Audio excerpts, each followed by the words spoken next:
Zee 24 तासच्या बोल बिंदास या कार्यक्रमामध्ये आपल्या सगळ्यांचं स्वागत आहे।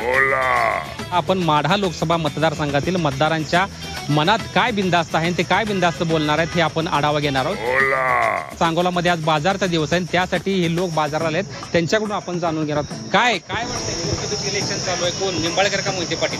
माढ्यात टप फाईट होईल टप काय वाटतंय? मोहिते निंबाळकर येणार। हा, त्याची कर्तबगारी आहे तशी, त्याचं वातावरण तसलं आहे। माढ्यात काय वाटतं, निंबाळकर का मोहिते पाटील? मोहिते पाटील वाटते, पण काय ते कसं पहिल्यापासून असल्यामुळं वाटते, बाकीच काही नाही।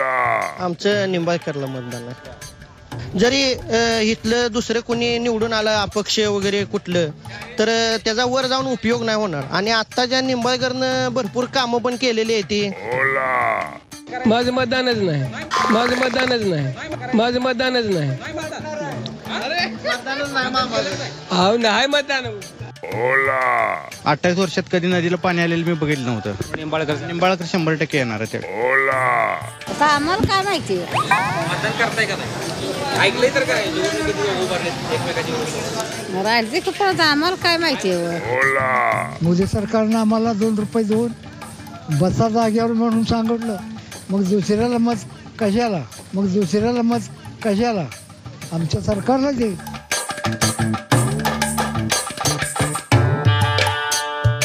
मी त्याच्या विरोधात आहे, मोदींचे। मी त्याच्या विरोधात आहे, मोदींचे।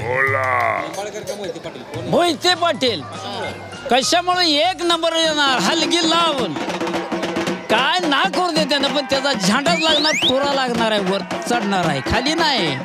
हा बघा तुम्ही हलगी लावून। लिंबाळकर आम्हाला पाहिजे होते, लिंबाळकर आम्हाला पाहिजे होता पाणी सोडायला। मोहिते पाटील का पाणी सोडतो? हा, आम्हाला लिंबाळकर येईल वाटते। हा, आम्ही उद्धव बाळासाहेब ठाकरेची माणसं आहे थेट, बाकीच कोण माहित नाही। काय वाटतंय निंबाळकर का मोहिते? मोहिते पाटलांच्या हवा। कशामुळे मोहिते पाटील? मोहिते पाटलाशिवाय चालणारच नाही काय। काय पण काय मोहिते पाटील? मोहिते पाटलांनी पवार साहेबाच्या गटात उडी मारल्यामुळे चांगलं झालं त्यांचं। निंबाळकरने काय काम केलं इथं माड्यात? काहीच काम केलं नाही माड्यात। आम्ही तर बघितलंच नाही, एकदा आलेला आत्ताच दाखवतो आणखी।